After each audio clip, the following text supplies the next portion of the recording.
Do you know how country roads got its name? Or why so many famous musicians came out of West Virginia? Well, it all comes down to this black diamond. Hi everyone. Welcome to this house. Today we are exploring the fascinating history of coal and the core of West Virginia. Make sure to hit that subscribe button so you never miss an exciting episode. Before we start, I would like to give a huge shout out to a friend who first inspired me to make this video. Now let's get started.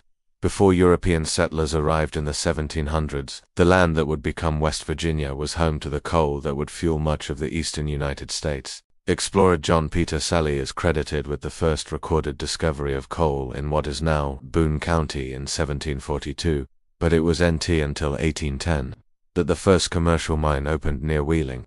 The coal was used to supply salt furnaces and heat homes.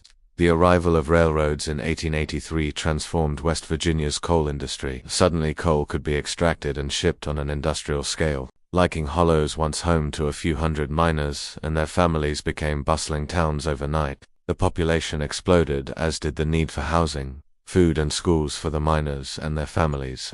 So mining companies built them, owning everything from the homes to the general stores.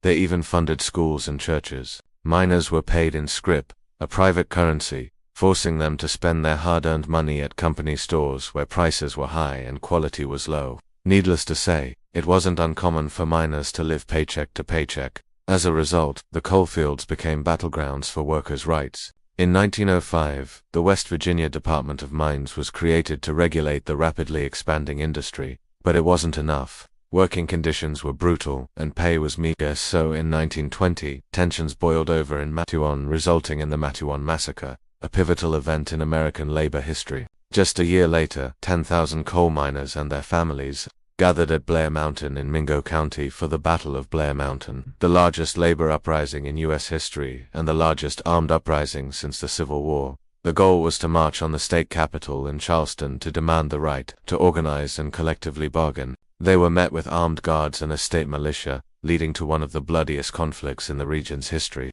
But the fight for safer working conditions continued.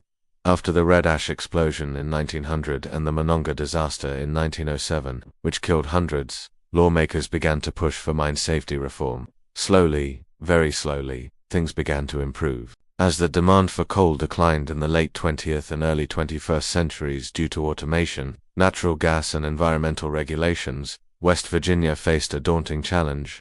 Communities are working to reinvent themselves as tourism is booming in places like the New River Gorge National Park. Outdoor enthusiasts flock to the area to hike, bike and climb. The park's breathtaking vistas and abundant wildlife viewing opportunities also draw visitors from around the world. Additionally, cities like Morgantown and Charleston are becoming tech and remote work hubs, offering affordable living and a high quality of life. While the coal industry may be fading, West Virginia's natural beauty and hardworking people are ensuring that the mountain state remains a shining star on the New England industrial scene. Did you know that the Monongah mine disaster in 1907 remains the worst in U.S. history, killing an estimated 362 men, or that some company towns used scrip, a private currency, forcing miners to buy goods only from company stores? Or that Blair Mountain was the site of the largest labor uprising in U.S. history and the largest armed uprising since the Civil War? Now it's time for you to tell us your story. What's your connection to coal country?